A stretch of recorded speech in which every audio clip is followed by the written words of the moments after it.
안녕하세요. 박지원 실장님 모셨습니다. 해남 군고구마 진짜 모셔왔습니다. 이게 진짜 맛있습니다. 이게 보세요.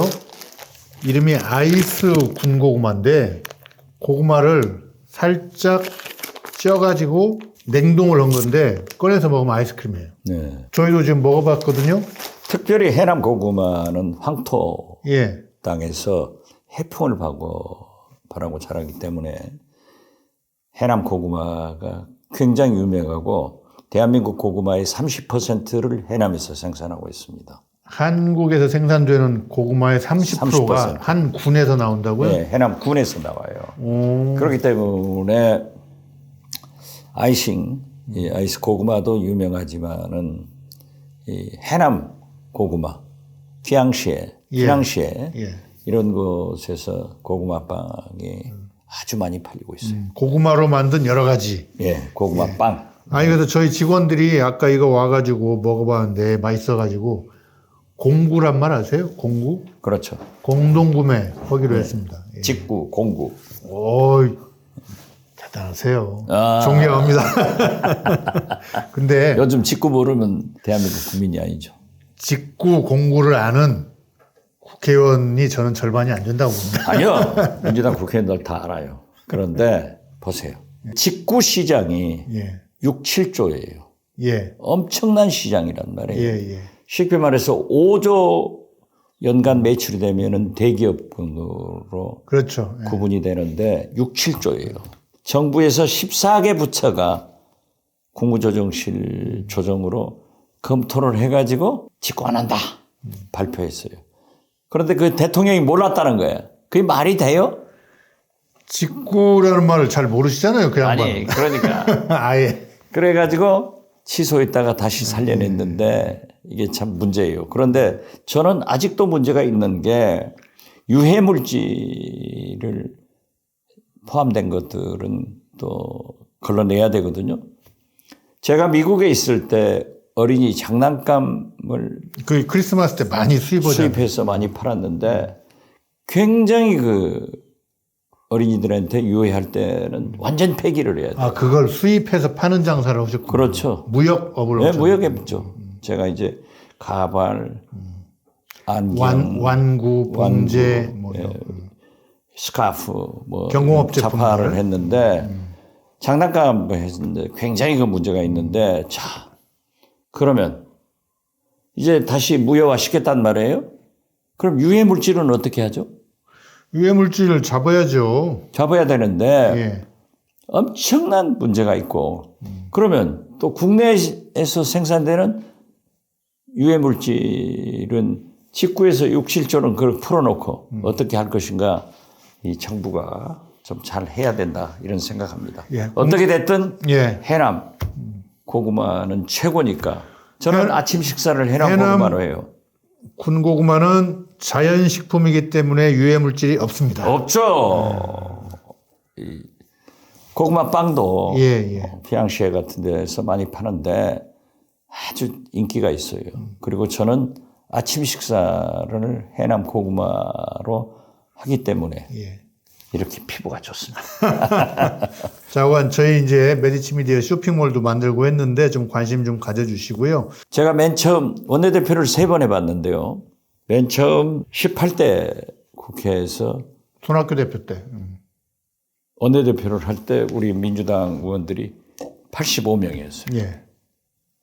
19대 1기 원내대표를 할 때 그때 125명이었어요. 와, 그럼 한 50% 늘어난 거예요. 네, 그러니까 그냥 의원총회장이 들어가니까 뿌듯하더라고요. 그런데 이번에 171명이야. 171명이 얼마나 대단한 숫자냐면요. 네. 요즘 초중고등학교 한 반에 22명 정도거든요. 그러니까 학급으로 치면 7학급, 8학급 그렇지. 정도 되는 전교생이 모인 거예요. 거기에 초선 의원이 70명이에요. 그리고 저는 지난 4년 쉬었기 때문에 재선 의원도 모르잖아요. 야, 얼굴 이름도 모르겠어. 그래서 이름표 다 붙이고 이름 다니고. 붙였는데 이제 그분들이 예. 저를 부르는 게 그냥 당선자님, 뭐 의원님 이렇게 못 부르더라고요. 선배님이라고 보기도 좀 그렇고 뭐 공적인 자리니까. 원장님, 뭐 대표님. 이렇게 부르는데 아무렇게나 부르세요. 저희는 실장님, 원장님, 대표님, 의원님 고민 좀 해보겠습니다. 어쨌든 아직 네. 다음 주부터 이제 의원이 되시니까. 그리고 회관도 또 615, 6.15 남북 그 정상회담. 그렇죠. 저는 제 인생에 예. 가장 뜻깊은 자랑스러운 일이 김대중 대통령의 역사적인 2000년 6.15 남북 정상회담에 대북 특사를 한 게 예. 수행원도 오셨고 공식 수행원. 저희 영광입니다. 그렇기 때문에 사실상 반세기 동안 막혔던 우리 남북관계 정상들을 최초로 만나게 했는데 그래서 이제 6.15를 잊을 수가 없죠. 그러니까 저는 이메일도 모든 게 6.15가 들어가요. 근데 지난 12년간 삼선 목포에서 하면서 615시를 썼어요. 그러다가 제가 나오니까 김홍걸 우리 김대중 대통령 삼남 아드님. 예. 의원이 지금 사용하고 있는데 그분이 이번에 불출마를 했기 때문에 제가 자동적으로 615호실로 가서 615호실의 맥락을 지켜나간다. 그리고 특히 거기에서 윤석열 정권 때문에 꽉 막혀 있는데 반드시 정권 교체를 해서 남북관계를 다시 복원하는 그런 일을 하겠다. 그런 각오로 거기를 갑니다. 예. 어제 민주당 그 워크숍은 어떠셨어요? 뭐 상당히 좀 의미가 있었던 것 같아요. 느낌이. 제가 조금 이따 말씀드릴게요. 저는 이제 끝나고 어제 11시까지 했어요. 오후 2시부터. 이야, 이거 뭐 스트레이트로 그냥 뭐 휴식 시간도 없고, 그냥 막 이어가는데 투쟁력에 불타요. 그래요?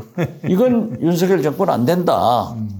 특히 최상병 특검 거부권 행사에 대해서 모든 민주당 당선자들이 흥분해가지고 개혁하는 민주당, 행동하는 민주당 이렇게 해가지고 투쟁하자.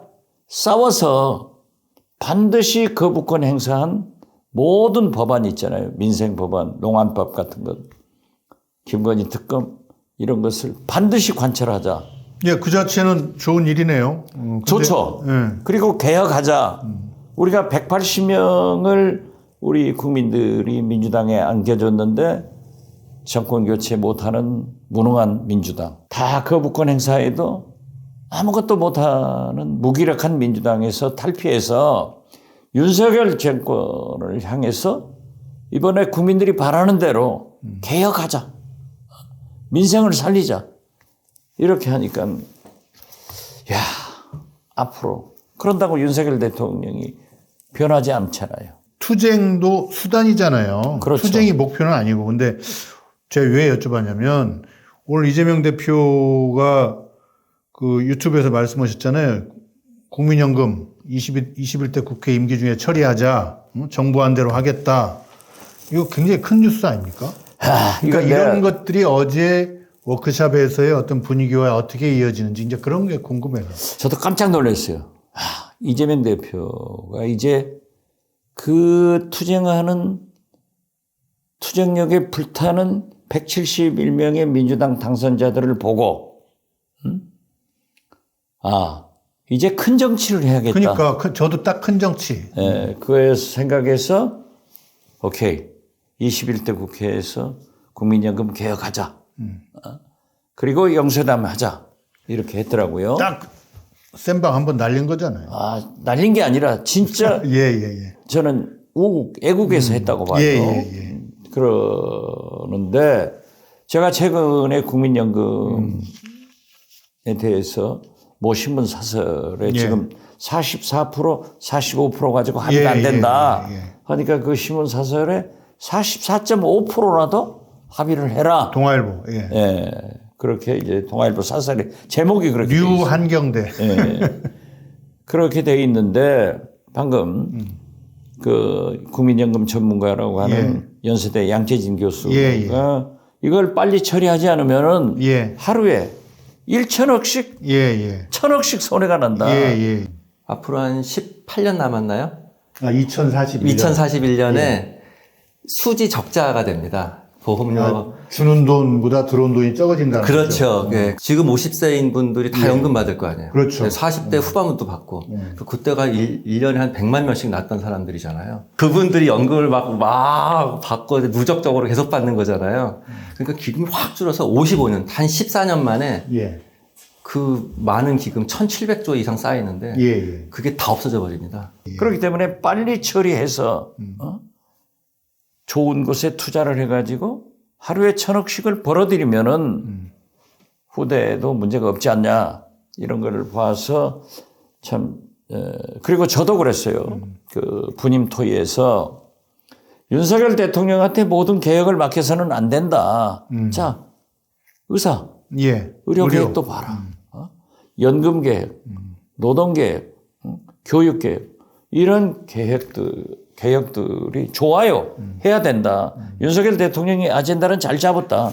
그렇기 때문에 그것을 국회로 가져와서 정부, 여야 그리고 전문가, 시민사회단체, 언론계 거기에서 논의해가지고 개혁안을 합의하는 것이 좋다. 그래서 우리 민주당이 주도권을 잡고 국회로 가져오도록 하자. 그러니까 오비락인지 몰라도 지금 오늘 이재명 대표 말씀은 우리 박 실장님 의견을 그대로 받은 건데. 뭐 그러진 않았겠지만은 그런 얘기를 이심전심으로 그런 얘기를 우리 부임 토의에서 조에서 그런 얘기를 했는데 저는 하루속히 내일이라도 윤석열 대통령께서 응해가지고 두 분이 만나서 합의를 했으면 좋겠다 이런 말씀 드리고요. 아마 지금 용산 고민될 겁니다. 지난번 영수회담. 대통령실은 대통령실대로. 민주당에서는 민주당대로 배석했던 사람들이 다 TV에 나가서 다 실패했다고 떠들어댄단 말이에요. 신문 인터뷰까지 했잖아요. 저는 그걸 보고요. 제가 영수회담을 이재명 대표가 제안해서 윤석열 대통령이 받아들이니까 의제 합의할 필요 없다. 하고 싶은 얘기 보따리 다 풀어라. 듣고 구동전이 선의훈환. 이게 협상에 특히 김대중 대통령이 대북 협상의 원칙을 저한테도 그렇게 지시를 했단 말이에요. 되는 것은 하고 어려운 것은 뒤로 넘겨라. 쉬운 것부터 먼저 하고 선의훈환 구동전이. 그런데 제가 볼 때요. 그 영수회담이 지난번 윤석열 이재명 영수회담이 결코 실패가 아니에요.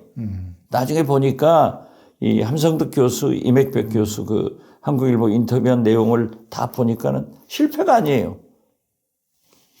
제가 몇 번 얘기를 했지만은 김영삼 대통령이 한나라당이었던가요? 이홍구 대표, 김대중 총재. 이 3자 영수회담을 했을 때 이홍구 대표는 실패했다 했는데 김대중 총재가 성공했다. 이렇게 해서 청와대 대변인이 저한테 전화 와서 발표문을 보내라 하니까 보내줘가지고 그대로 발표해서 성공이 됐거든요. 그래서 연례가 됐단 말이에요. 95년이나 96년쯤이겠네요. 그런데 이번에도 보니까 제가 볼 때는 김대중 대통령 정치로 바라보면 성공이에요.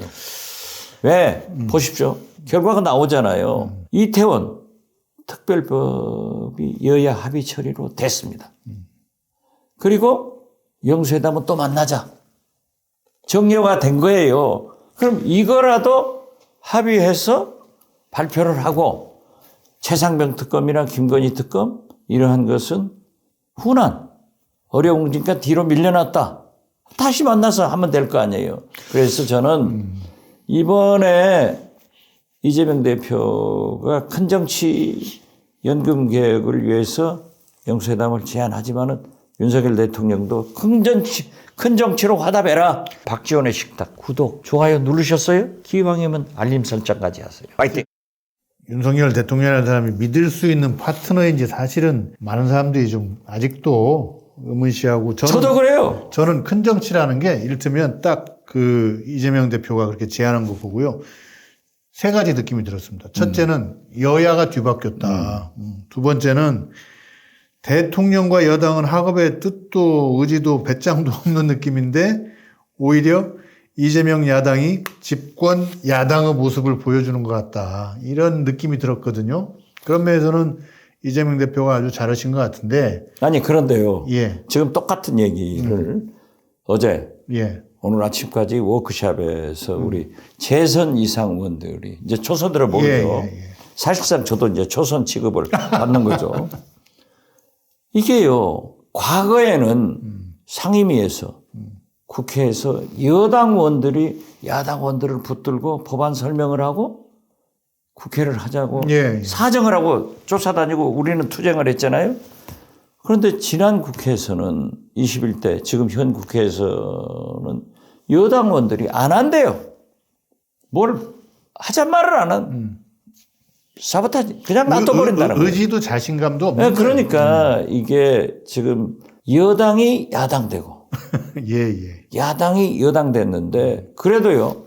우리 국민들이 저는 총선 후에 이 결과를 보면은 윤석열, 이재명 공동정권이다. 그러니까 고대 이명박 교수가 주장한 대로 이건 공치를 해야 된다. 협치를 넘어서 공치를 해야 된다라고 얘기를 했는데 이게 문제죠. 아무튼 윤석열 대통령은 정치는 검찰 수사하듯 하고 검찰 수사는 정치하듯 하는데 이게 바뀌어야 돼요. 아직까지는 자관 좀 어떻게 거꾸로 되는데 국정의 파트너로서 신뢰감을 주고 있지 못하고 자관 좀 지켜봐야 될 것 같습니다. 이번에 아무리 그렇지만은 지금 현재 공동 정권인데 예. 윤석열 정권이 잘 못하면은 민주당이 투쟁을 하면 국민들은 왜 싸우냐? 예, 그렇죠. 제발 싸우지 마라 하면서 우리한테도 책임이 오는데 이재명 대표가 저렇게 영수회담을 통해서 국민연금 개혁하자, 합의하자 한 것은 진일보했기 때문에 이걸 윤석열 대통령이 지금까지 윤석열 대통령은 말씀을 못 믿어요. 금방 얘기해놓고 입술에 침 마르기 전에 바꿔버리는데 지금의 이 기회를 잡아라. 나는 이 말씀을 하는 거예요. 예. 자관 그렇게 좀 해서 고래 싸움에 새우등 터진다고 그 여야 대결에 국민들 민생 주름지는 거 좀 잡아줬으면 좋겠습니다. 에휴. 근데 이번 그 워크숍 즈음에서 나온 게 또 하나가 있는데 이제 당원 중심 대중정당이라는 개념이 나왔잖아요. 네. 무슨 결의문에도 있고 이재명 대표도 그저 아까 뭐 노무현 대통령 추도식 하면서 거듭 이 부분을 좀 강조하고 있는데 이게 노무현 대통령하고 비슷한 얘기 같아요. 당원이 중심이 되는 정당. 지금은 대의정치인데 직접 민주주의를 하고 국민들로부터 민심을 중시하는 그런 정당이 돼야 된다. 그리고 당원 중심이 되자 하는 것은 저는 결코 나쁘지 않다고 생각해요. 정말요? 네, 그렇게 가야 된다고 생각해요. 대의제 민주주의를 근간으로 하되 전보다는 좀 더 각성된 당원들의 의견을 많이 듣는 제도적인 장치들을 좀 만들자 뭐 이런 취지 같아요. 그렇죠. 예.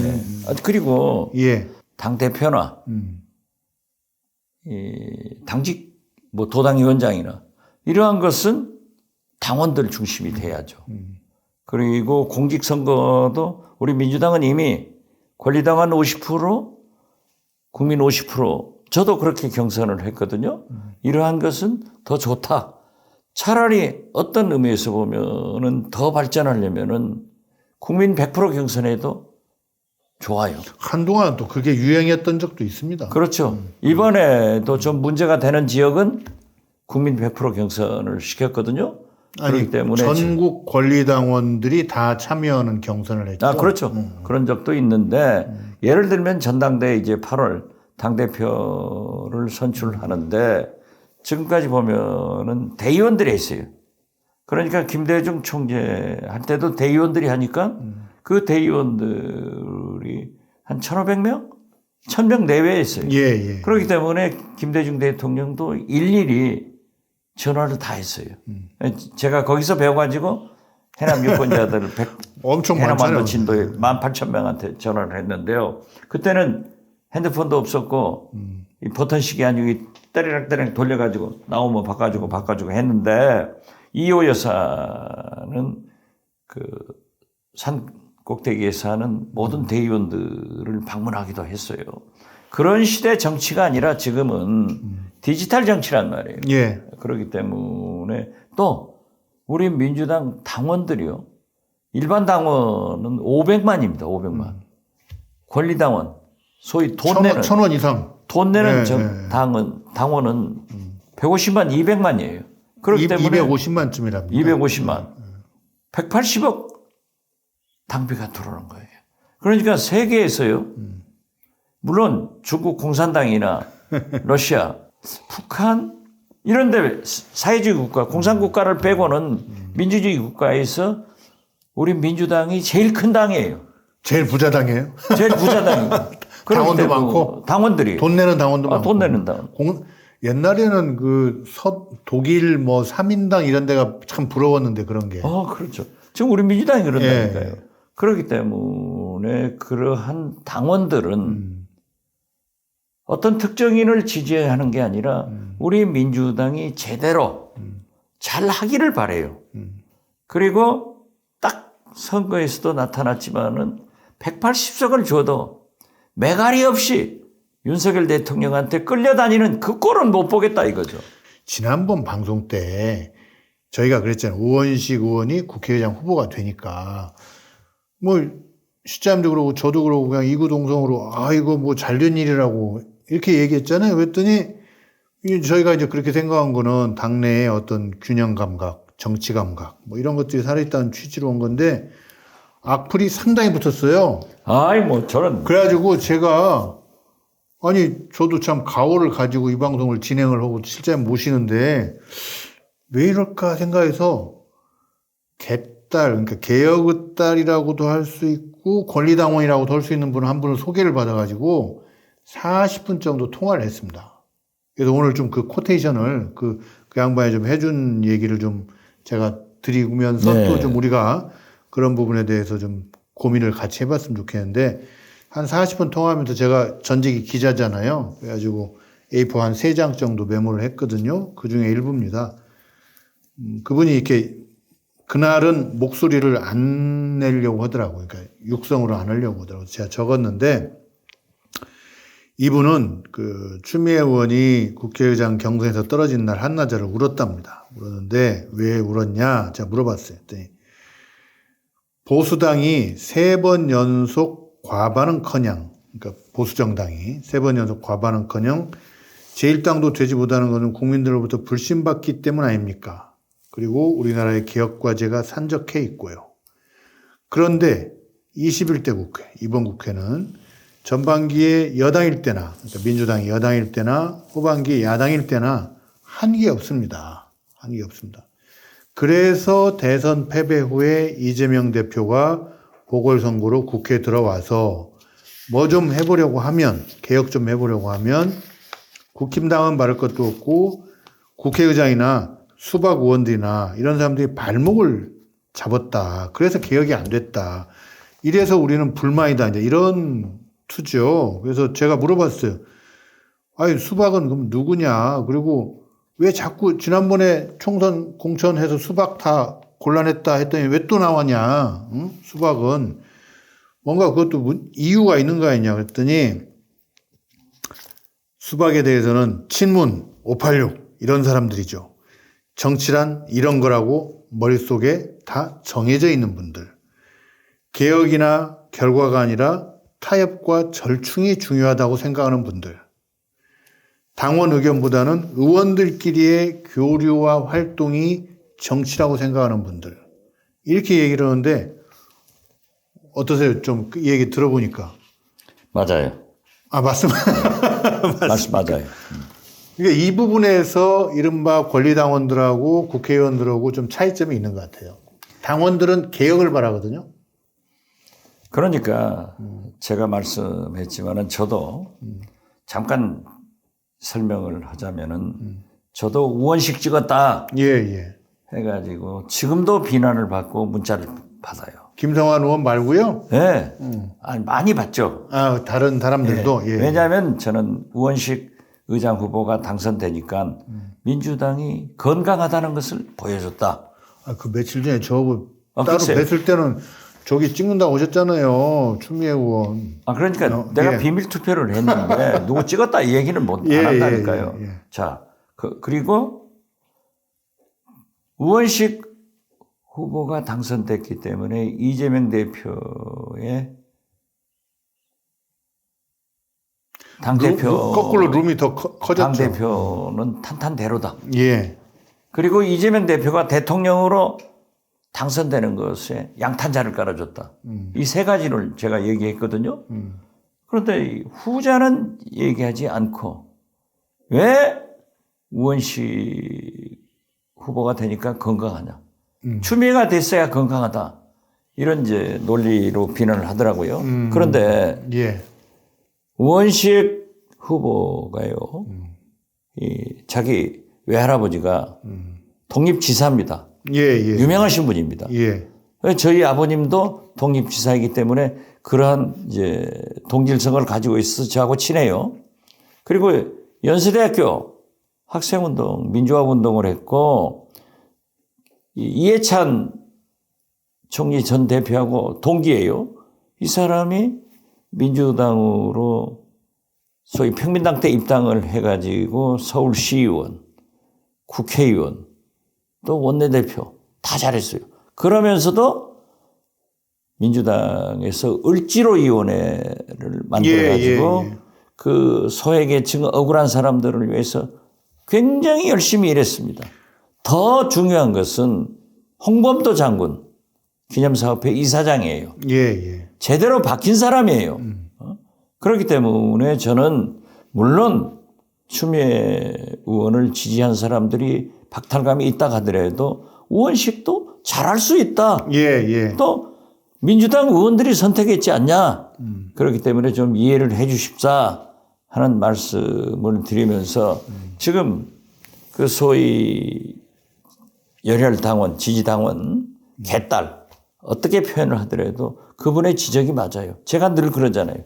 180명을 뽑아줘도 정권 교체 못하는, 정권 재창출 못하는 무능한 민주당, 개혁, 입법 다, 특검 다 거부권 행사해도 멀거니 쳐다보고 있는 무기력한 민주당을 심판해야 된다.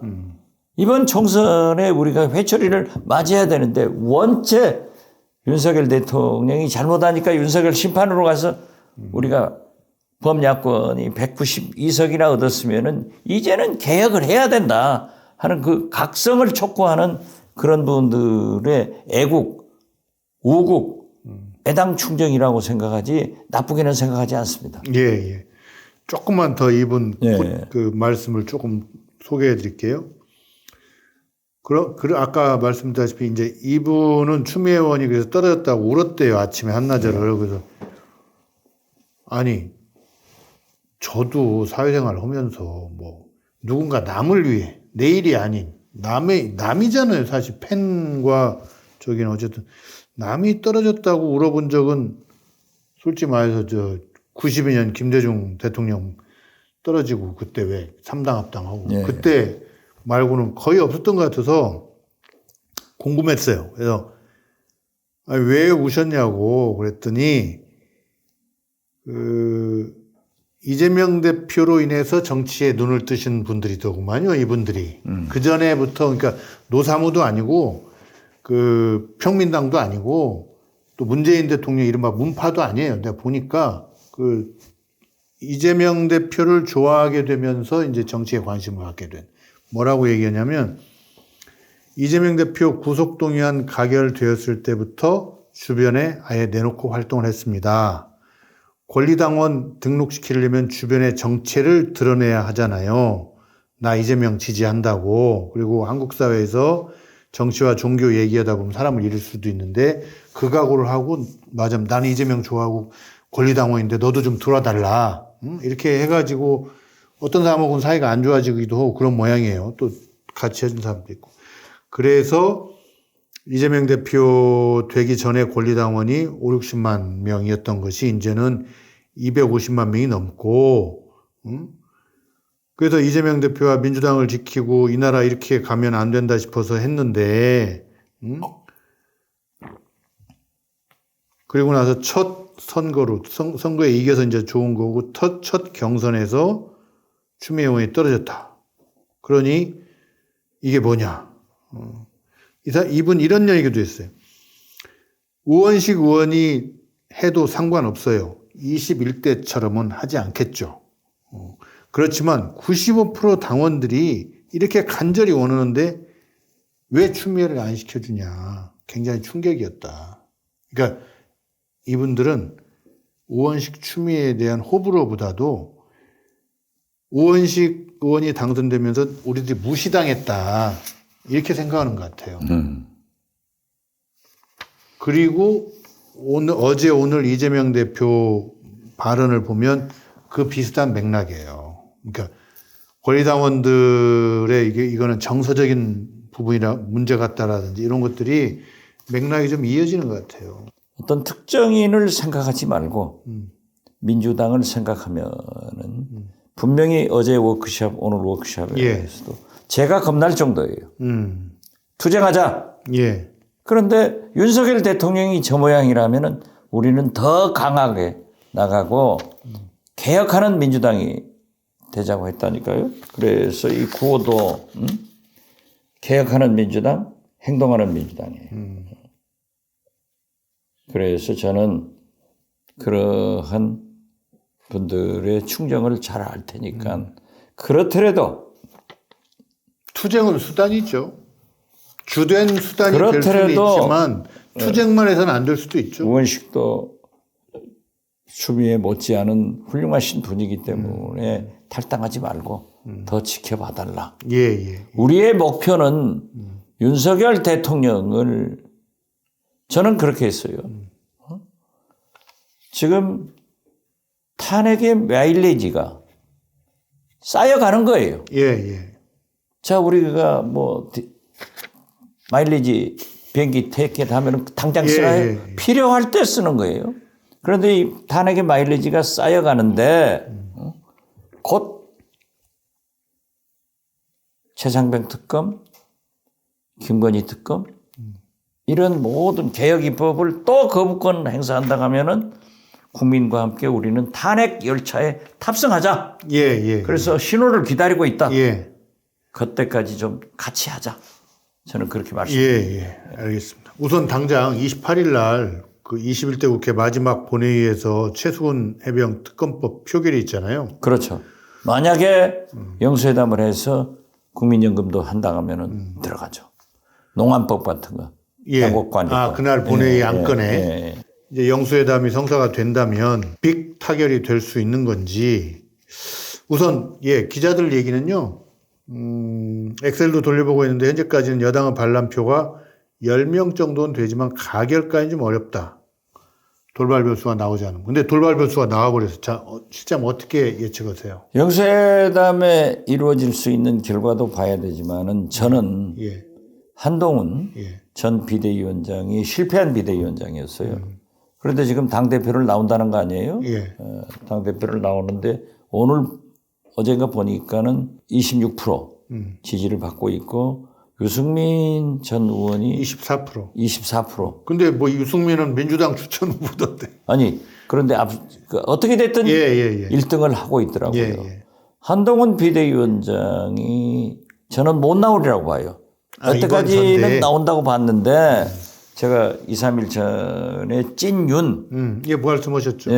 이분을 만나서 들으니까는 윤석열 대통령이 지금 3면 초과라는 거예요. 즉 이재명, 조국, 이준석 이렇게 쌓여 있는데 한동훈이 되면은 4면 초과가 된다. 그 양반 비유 잘하시네. 그래서 죽어도 안 시킨다. 못 한다. 그리고 영부인이 더 반대를 한다. 한동훈을. 그러면은 지금 현재 대통령 임기가 3년이나 남았는데 이 민주당 같은 DNA는 이제 저항의 DNA가 있는데 이 국민의힘 거의 없죠. 다 그냥 복종의 DNA. 순종의 DNA가 있단 말이에요. 그러니까 대통령이 지금 막 초선 의원들 불러다가 당선자들 불러다가 막 얘기하잖아요. 어떻게 대통령이 그런 말씀했어요? 좀 잘해라. 이렇게 서로 협력해서 해라 하는 것이 원칙인데 이 양반은 예상권, 거부권을 가지고 뭉쳐서 이래서 나는 이 대통령 자격이 없는 분이에요. 안 할 분이 대통령 된 거야. 스스로 약자임을 인정하는 거죠. 그런데 저는 한동훈 비대위원장이 절호의 찬스가 왔다. 민심을 가지고 갈 찬스가 왔으면은 지금 나서서 현역 낙선 의원들을 설득해서 정의로운 표결을 할 수 있도록 나서주라 이걸 얘기합니다. 그러니까 한동훈 위원장이 존재 증명을 하고 자기의 정책 입지를 만들기 위해서 낙선 의원들한테 다른 생각을 권유할 수 있다. 그렇죠. 그렇게 해야 민심을 가지고 당대표가 될 수 있다. 예. 윤심을 따라서는 절대 될 수 없다 하는 것을 다시 한번. 그거는 국힘 쪽 의원들 입장에서 상당히 매력적이겠네요. 솔직히 말해서 뭐 이제는 윤석열 대통령과 함께 가는 것이 이득이 아니잖아요. 그렇죠. 누구도 지금 같이 안 가려고 공천도 하잖아요. 받았지만 인기가 없잖아요. 그러니까 지금 저는 당대표가 다음에 나경원 의원이 될 것 같아요. 8월에. 그런데 나경원 의원도 노골적으로 친윤 표방을 못 하잖아요. 다 돌아선 거예요. 그렇기 때문에 저는 한동훈 전 비대위원장이 역시 정치로 복귀하고 당대표가 되려면은 민심을 가지고 가야지 윤심을 등에 보면 실패한다. 그 민심을 이기는 것은 뭐냐? 민심과 함께 가는 것은 이번 최상병 특검에 대해서 지금 국민의힘 현역 의원들한테 정의로운 투표를 해라. 이런 얘기를 하면서 설득하면은 저는 상당한 기회가 있을 것이다. 이렇게 봅니다. 나경원 의원은 어떤 포지션일까요? 나경원 의원은 구시신비 말하고 마음은 좀 다른 것 같아요. 금방 뭐라고 하셨어요? 구시 입구자 예. 시인할 때 시. 예. 마음심 안일비. 신비. 구시신비. 말은 그럴듯하게 하는데 마음 생각은 아닌 것 같아요. 그렇기 때문에 지금 친윤을 표방하면은 당대표가 안 되고 그러니까. 또 너무 강하게 비윤 반윤의 길을 가면은 대통령의 방해가 있으니까 그럴듯하게 포장해서 가는 것 같아요. 애매모호하게. 그게 또 정치죠. 예. 근데 그에 비해서 한동훈 전 위원장은 좀 더 반윤적 입장을 취할 가능성이 높다. 그렇죠. 저는 그렇게 보고 지금 그렇게 가야 당대표가 되는 길이고 사면초가에서 사면초가로 됐기 때문에 윤석열 대통령과는 죽어도 안 시킨다. 그 사람 표현에 의하면 그래요. 그리고 더 영부인 김건희 여사는 더 아니다. 그래서 왜 김건희 여사가 요즘 공개 행보하는지 아세요? 뭐 최근에 뭐 아무런 사과나 뭐 해명도 없이 공개 행보하더라고요. 윤석열, 김건희 이 두 대통령 내부는요. 국민은 안정에 없어요. 특검법 무서워했잖아요. 김건희 특검법. 그것 때문에 안 나온 게 아니라 자기 친정 외부에. 어머님이 죄 없이 감옥에 가 있다 이거지. 예. 근데 얼마 나왔잖아요. 아니 그러니까 그래서 울고 벗고 난리가 났다는 거예요. 계속해서. 친정 어머니가 보석으로 나오니까 끝났다 하고 난 나간다 하고 나와버린 거예요. 친정 어머니가 나왔으니까 이제 네. 출소했으니까 네. 조신하게 있을 필요가 없다. 없다. 정말 그런 이유인가요? 아니 그런 분석을 내놓는 분도 있더라. 근데 실제면 진짜 국힘 전문가세요. 아니 제가 예. 과거 법사위 국회의원 하면서도 그랬잖아요. 인사청문회에서 내가 다 잡아다가 9명을 낙마시켰다니까요. 저도 그러니까 예. 얼리버드 아침 일찍 나오는 새가 먹이 많이 잡는다고 저도 부지런히 돌아다녀야 실제로 되는 그러면은 네. 그 전당대회 당권과 관계돼서 지금 나경원 의원의 이해득실, 한동훈 위원장의 이해득실, 특히 이제 최상병 특검이라든지 이런 거 관련해서 그러면 또 다른 사람들 뭐 홍준표, 오세훈, 원희룡 이런 사람들은 어떤 포지션입니까 지금? 홍준표, 오세훈 시장은 지금 현재 예. 대구시장, 서울시장. 서울시장이기 때문에 전당대회는 생각이 없고 예. 차기 대권 후보에서 이제 박터지게 붙는 거죠. 그렇기 때문에 홍준표 시장이 그냥 윤석열 대통령을 막 딱 모시면서 예. 한동훈 쎄리 까잖아요. 그리고 또 직구 문제에 대해서 한동훈, 나경원, 유승민 예. 하니까는 또 그게 아니라고 딱 옹호하다가 한 방 거의 맞잖아요. 뭐 윤 대통령의 호위무사. 그렇죠.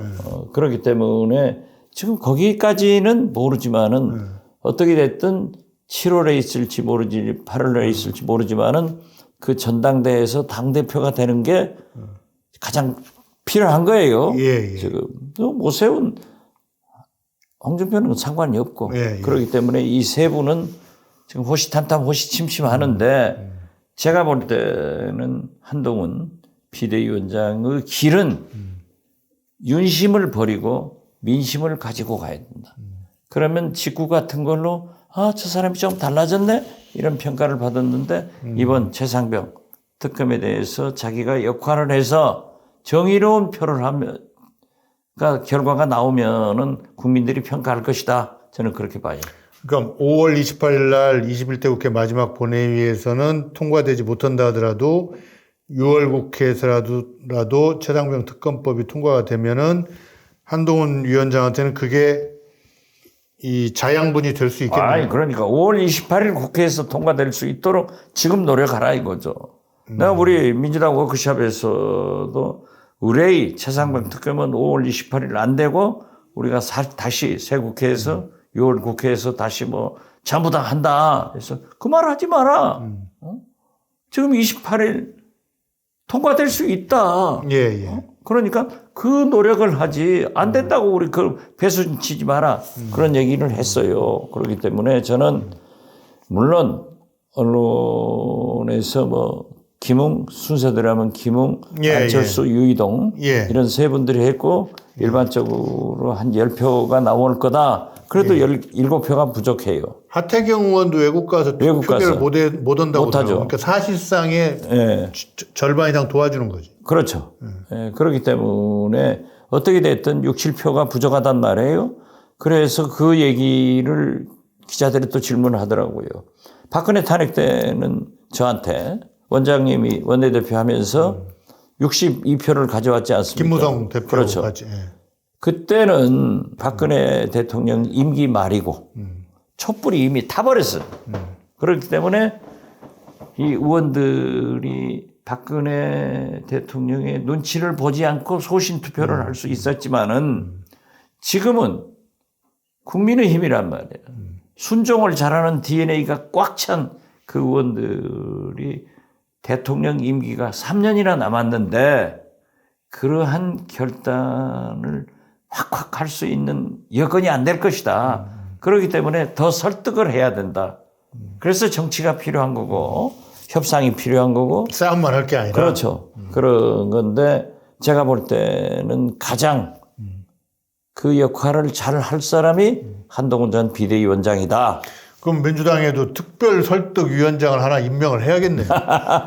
그런데 제가 설득은 안 될 거예요. 왜냐하면 왜요? 한동훈 비대위원장을 뭐 간동훈이다. 그러니까 한동훈 위원장은 한동훈 위원장대로 움직이고 뭐 실장이 됐든 누가 됐든 민주당의 특별 설득위원장 그것은 지금 저변을 그런 얘기를 할 수가 없어요. 왜냐하면 움직이고 있습니까? 아니 그런 얘기는 못 하고 아니 과이강의 다리를 넘을 때까지는 며칠 몇 시 몇 분 몇 초에 폭파한다고 공고해요? 28일 된다로 계속 해야 된다. 안 되면은 6월 국회에서 또 하는 거예요. 아니 그러니까 이렇게 얘기하는 사람도 있어요. 뭐냐면 22대 국회가 더 어렵다. 왜냐하면 여당 의원으로 당선되자마자 첫 표결을 반란의 표결을 할 수 있겠냐.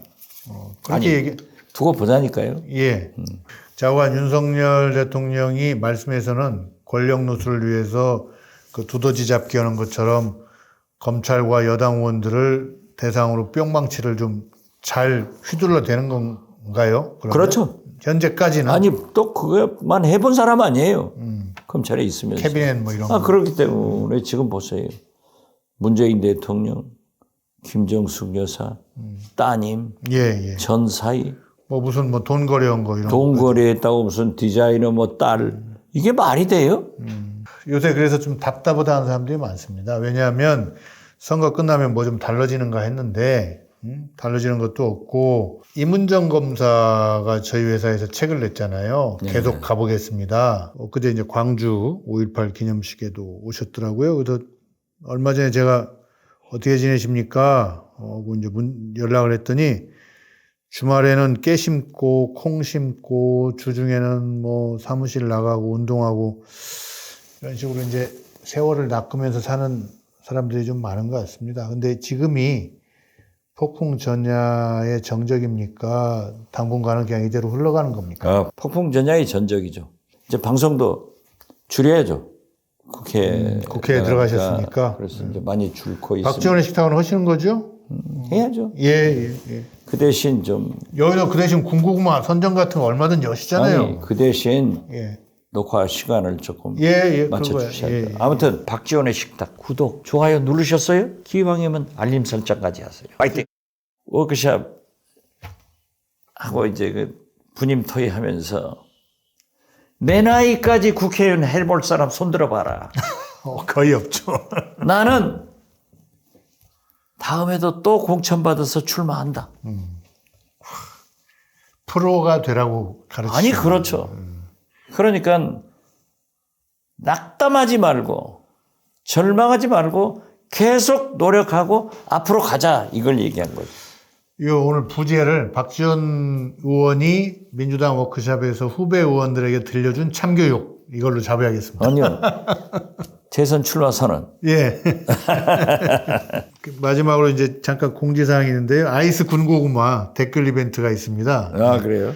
이거 해남 거잖아요. 예. 우리 시청자분들은 당원 중심 민주당이라는 최근에 나타난 이 개념 구호에 대해서 동의하시는지 안 하시는지 영상 댓글에 이메일 주소와 함께 여러분의 생각을 적어주시면 5분을 추첨해서 보내드린답니다. 동의한다? 동의하지 않는다? 아주 동의한다. 당원 중심 민주당 어떻게 생각하십니까? 이게 이제 과제입니다. 예. 오늘 방송 마치겠습니다. 그래서 재선 도전 선언, 그 다음에 투쟁을 바탕으로 해서 이 국민연금 등 4대 개혁 다 국회로 가져오자. 네. 뉴스 많이 나왔습니다. 예. 오늘 방송 마치겠습니다. 감사합니다. 감사합니다.